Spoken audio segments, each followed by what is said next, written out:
Class 6 Hindi का chapter 9 मैया मैं नहीं माखन खायो। मैया मैं नहीं माखन खायो, ये कौन बोल रहे हैं? ये बाल कृष्ण बोल रहे हैं माँ यशोदा से कि मैया मैंने माखन नहीं खाया है।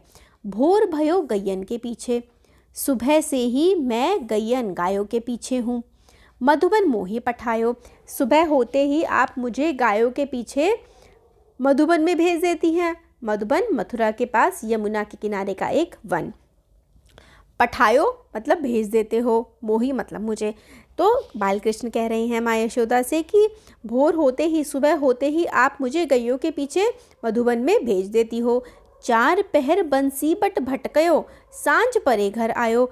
चार पहर, पहर का मतलब होता है समय, तो चार पहर तक, चार समय तक मतलब बहुत देर तक मैं बंसी बट में भटकता रहता हूँ। बंसी बट है मतलब एक पेड़ या फिर आप जो है जहाँ पर वो लोग जाते हैं ना जंगल में, वहाँ पर वो कहते हैं कि मैं गायों के पीछे भटकता रहता हूँ कई घंटों तक। तो और सांझ परे घर आयो, जब सांझ होती है, सांझ यानी कि जब शाम का समय होता है तब मैं घर आता हूँ।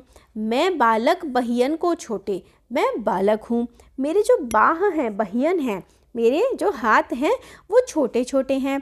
छीको के ही विधि पायो, तो ये जो छीका है बर्तन है इस तक मैं कैसे पहुँच जाऊँगा?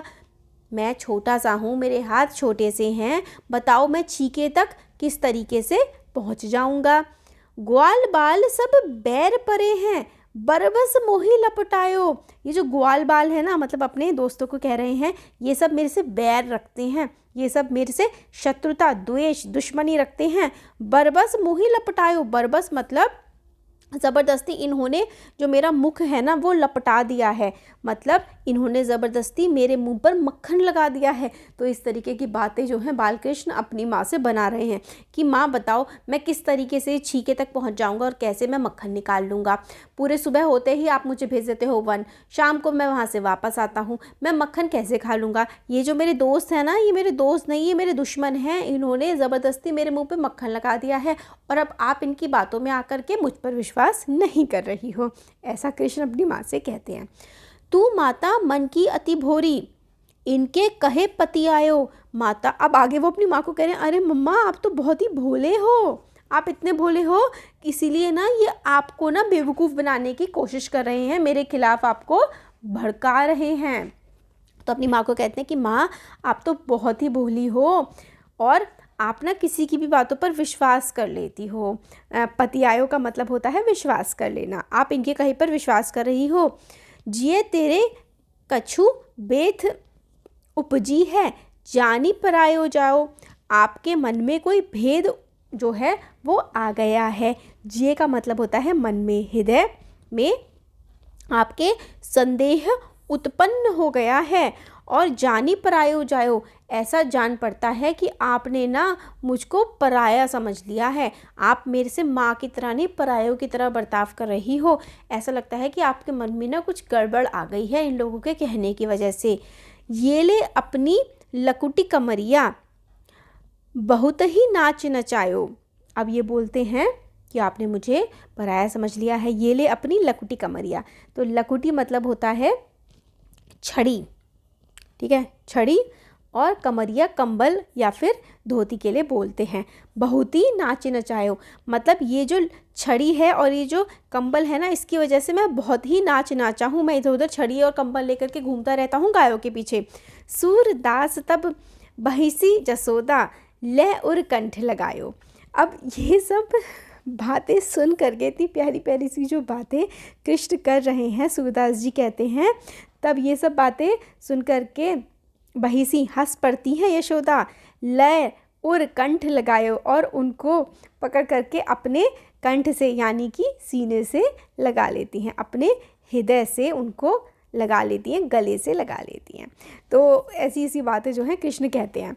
तो यहाँ से लेकर के यहाँ तक जो हमारा पैरा है इसमें जो कृष्ण कहते हैं कि माँ यशोदा को वो समझाते हैं कि माँ आप ना बहुत भोली हैं और दूसरों की बातों में आ जाती हैं। ये जो ग्वाल बाल हैं ना, इनकी बातें सच मत मानो।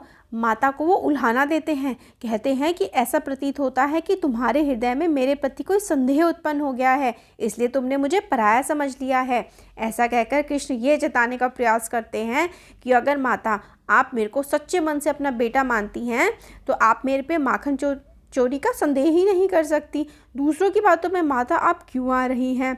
आगे कृष्ण कहते हैं, माँ यशोदा, मैया ये अपनी लाठी और कंबल अपने पास ही रखो। पूरा दिन मैं गायों के पीछे भागता हूँ, अब मैं आपकी कोई भी बात नहीं सुनूंगा। मैं अब गाय भी चराने नहीं जाऊँगा। अंत में सूरदास जी कहते हैं कि जब श्री कृष्ण अपनी माता को ये सब तर्क देते हैं ना, तो माता यशोदा उनके भोलेपन को देखकर हंस पड़ती हैं और उन्हें गले से लगा लेती हैं। ये दृश्य जो होता है ना, माता पुत्र के गहरे प्रेम को दर्शाता है, जहाँ माँ यशोदा अपने बेटे की चंचलता और भोलेपन पर मोहित हो जाती हैं और उन्हें अपने गले से लगा लेती हैं। देखिए छोटी सी, बहुत ही प्यारी सी, आप इमेजिन कर सकते हैं कि किस तरीके से जो छोटे से कृष्ण हैं वो अपनी माँ को क्या क्या बहाने मार रहे हैं, माँ समझ रही हैं, और फिर उसके बाद कि कितना प्यारा मेरा बेटा है उनको हक कर लेती हैं। तो ये सूरदास के पद में से एक छोटा सा जो है लिया गया है। देखिए कृष्ण किस तरीके से बातें बना रहे हैं अपनी माँ के साथ। ये पूरा का पूरा हमारे चैप्टर का एक्सप्लेनेशन था। कवि का परिचय। आपने जो रचना अभी पढ़ी है वह सूरदास द्वारा रचित है। माना जाता है कि उनका जन्म 15वीं शताब्दी में हुआ था। सूरदास ने अपना अधिकांश जीवन मथुरा, गोवर्धन सहित ब्रज के क्षेत्रों में श्री कृष्ण के गुणगान में भजन गाते हुए बिताया। उनकी रचनाएं ब्रज भाषा में उपलब्ध हैं। ये रचनाएं इतनी सुंदर हैं कि आज भी लोगों के बीच बहुत प्रचलित हैं। उनकी अधिकतर कविताओं में श्री कृष्ण की बाल लीलाओं का मनोहारी वर्णन होता है। ये कविताएं अत्यंत लोकप्रिय हैं और देश भर में प्रेम से गाई जाती हैं। अपनी उत्कृष्ट रचनाओं के लिए वे महाकवि सूरदास कहलाते हैं। उनकी मृत्यु 16वीं शताब्दी में हुई थी।